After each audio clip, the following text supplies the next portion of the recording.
ప్రేక్షకులందరికీ నమస్కారం. ఈరోజు మన స్టూడియోలో ప్రముఖ ఆధ్యాత్మికవేత్త ఆస్ట్రాలజర్ దత్తాత్రేయ గణపతి ఉపాసకులు మురళీధర్ శర్మ గారు మనతో ఉన్నారు. గురుగారితో మాట్లాడేద్దాం. నమస్కారం గురుగారు. మహాదేవ శ్రీమాత్రే నమః. గురుగారు, షష్టగ్రహ కూటమి గురించి అందరూ మాట్లాడుతూ ఉన్నారు. ప్రళయం రాబోతుంది అంటున్నారు. భారీగా ప్రాణ నష్టం, ఆస్తి నష్టం జరగబోతుందని చెప్పి మాట్లాడుతూ ఉన్నారు. అసలు దీని ప్రభావం అనేది ఎలా ఉండబోతుంది? ఇది ఎవరికి పాజిటివ్, ఎవరు నెగిటివ్?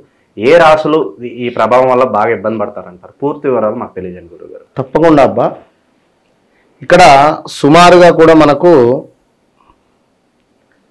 షష్టగ్రహ కూటమి అంటే 6 గ్రహాలు కూడా కలయికను, షష్ట అంటే 6 గ్రహాలు, ఈ 6 గ్రహాల కలయికను మనము షష్టగ్రహ కూటమిగా చెప్పడం జరుగుతుంది. ఇందులో రాహువు, శని, బుధ, శుక్ర, సూర్యుడు, చంద్రుడు.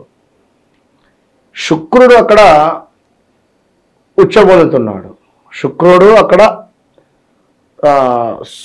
సూపర్గా ఉండబోతున్నాడు. ఇప్పుడు ఒక తండ్రి, ఒక తల్లి, ఒక కొడుకు, ఒక కూతురు, ఒక అల్లుడు అండ్ కార్ డ్రైవర్,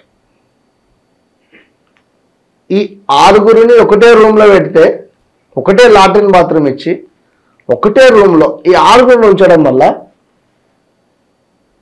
మీకు ఇది ఒకటే రూమ్, నో ఆప్షన్, మీరు ఇళ్ళనే ఉండాలి.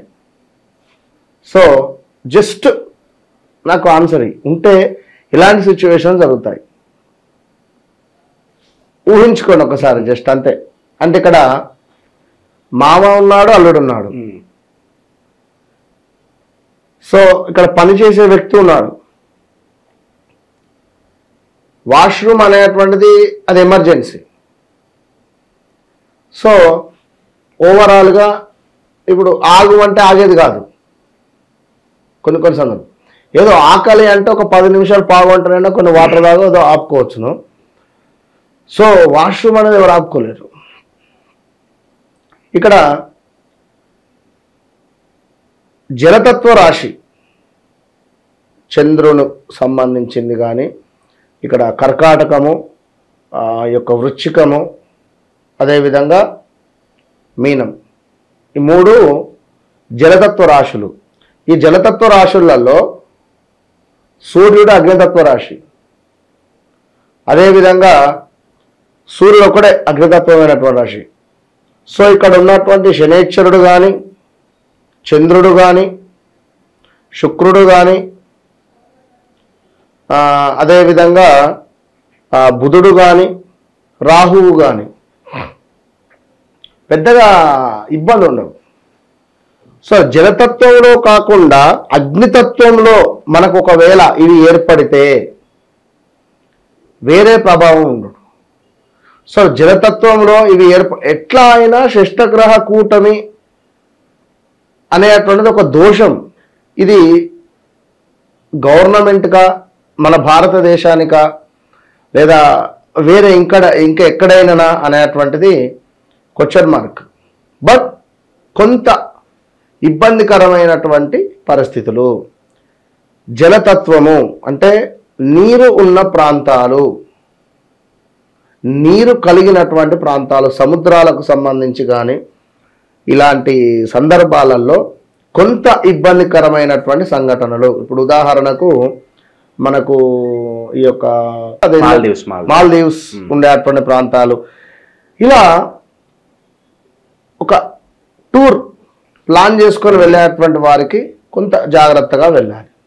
లైక్ అంటే అర్థం చేసుకోండి, ప్రయాణాలు చేసే సందర్భాలు, అది ఎక్కడికి, ఈ యొక్క వాటర్ రిలేటెడ్ ఉండేటువంటి దగ్గరికి ప్రయాణం ఎవరైతే చేస్తున్నారో వారు కేర్ఫుల్గా ఉండాలి.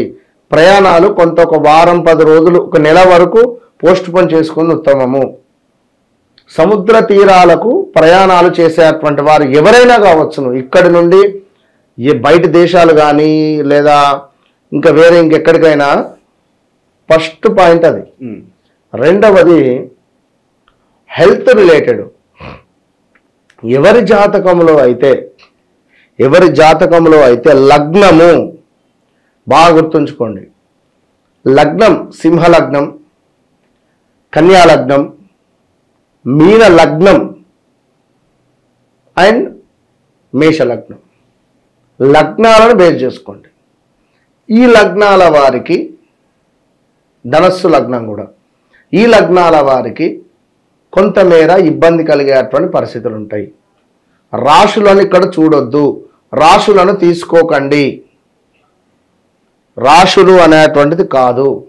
అంటే మేషము ఆ లాతో ఉండేటువంటి సముద్ర తీరాలు ఏమిటి, దేశాలు ఏమిటి, అర్థమైందా?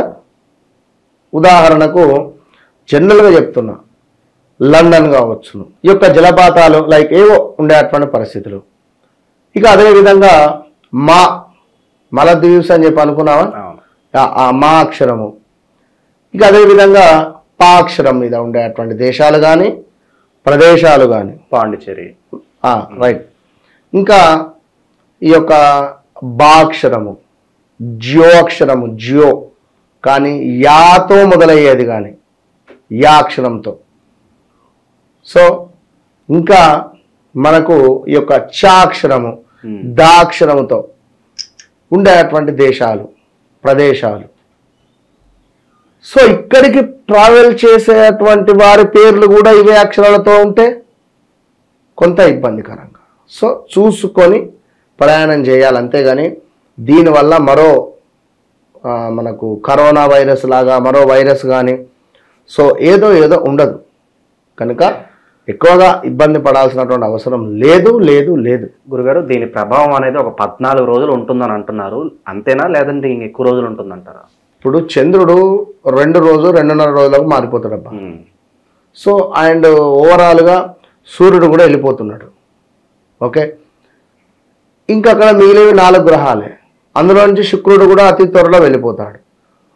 ఏముంది, ఒక 10-15 రోజులు నేను అదే ట్రావెల్ చేసేటువంటి వారు సో ఈ ట్రెక్కింగ్ చేస్తుంటారు. సో ఇలాంటి సాహసాలు చేయకండి ఈ యొక్క 15-20 రోజులు. లేదు ఇది గంటన్నర చెప్పినా కూడా తక్కువనే అవుతుంది. క్రికెటర్స్ ఎవరైతే క్రీడాకారులు ఉంటారో క్రీడాకారులకు సంబంధించినటువంటి వారిలో కూడా హెల్త్ ఇష్యూస్ వచ్చే పరిస్థితి ఉంటుంది క్రీడాకారులకు. సో వారు కొంతమేర జాగ్రత్తగా ఉండాలి. కొందరు సంచార ప్రియులు ఉంటారు, సో వారు. అదేవిధంగా కొందరు నేవీ రిలేటెడ్ జాబ్ చేస్తూ ఉంటారు, వారికి ఆకస్మిక బదిలీలు కానీ ఆకస్మికంగా తనిఖీలు కానీ ఏమైనా లంచాలు తీస్తూ పట్టుబడేటువంటి పరిస్థితులు కానీ ఇలా ఉంటవి. పెట్రోల్ రిలేటెడ్, ఆయిల్ రిలేటెడ్, ఎవరైతే జాతకములో బలం లేకున్నా పెట్రోల్ పంప్ కానీ ఈ యొక్క ఆయిల్ రిలేటెడ్ కానీ ఉన్నారో వారికి కొంతమేర ప్రమాదాలు జరిగే సూచనలు ఉంటాయి. సో వారి పెట్రోల్ పంపులో కల్తీ పెట్రోల్ సరఫరా చేస్తున్నారు అని చెప్పి గవర్నమెంట్ నుండి సీజ్ అయ్యే పరిస్థితులు ఉండొచ్చు. అర్థమవుతుందా? సో సబ్జెక్ట్ ఓవరాల్గా జాగ్రత్తగా ఉండండి. ఎలాంటి సాహసాలు కానీ ఎలాంటి ఇన్వెస్ట్మెంట్స్ కానీ చేయకండి. ఈ 20-25 డేస్ సాహసానికి సంబంధించినటువంటి పనులు ఏం చేయకుండా ఉండండి. శుభకార్యాలకు సంబంధించిన ఆహ్వానాలు కానీ శుభకార్యాలకు సంబంధించినటువంటి పనులు కానీ ఈ సినిమా షూటింగ్స్ ప్రారంభం కానీ లేదా ఏమైనా హాస్పిటల్స్ ఓపెనింగ్ కానీ ఏమైనా ఇండస్ట్రీస్ ఓపెనింగ్ కానీ ఒక 15 రోజులు పోస్ట్ పోన్ చేసుకోండి. ఎందుకంటే ఈ టైంలో జన్మించినటువంటి పిల్లలకు కూడా ఈ 2-3 రోజులలో ఎవరైతే జన్మిస్తారో వారికి లగ్నం అదే ఉంటుంది. ఇప్పుడు ఏ లగ్నం పడుతున్నా వారికి మీనంలో ఇవే ఉంటవి, 6 గ్రహాలు కలిసే ఉంటవి. ఓకే, మేష లగ్నం అయితే 6 గ్రహాలు 12లో ఉంటాయి, హెల్త్ ఇష్యూస్ వస్తూనే ఉంటవి ఆ పుట్టిన పిల్లవానికి. సో సప్తమ స్థానంలో ఉంటే మ్యారిటికల్ లైఫ్ ఇబ్బంది జరుగుతూ ఉంటుంది, మ్యారేజ్ చేసుకోవాలని అనేటువంటి ఆలోచనే ఉండదు. సో పంచమ భావం ఆ వృశ్చిక లగ్నం పడిన పుట్టబోయేటువంటి పిల్లలకు ఆ పంచమ భావం అంటే స్టమక్ రిలేటెడ్ సంతానానికి ఇబ్బంది కానీ సంతాన యోగం ఉండకపోవడం కానీ ఇలాంటివి ఉంటుంది. సో కొంత ఎవరైతే డెలివరీకి ఉన్నారో బంగారు తల్లులు కొంతమేర చూసుకోండి ఈ సమయాన్ని, అంతే తప్పించి వేరే ఇంకేదో మనకు ఏది ఉండదు. అంతా అమ్మవారి యొక్క అనుగ్రహం ఎల్లవేళలా అందరి మీద ఉంటుంది అంతే. షష్టగ్రహ కూటమి గురించి ఎన్నో విశేషాలు మాకు తెలియజేశారు గురుగారు. ధన్యవాదాలు. మహాదేవ.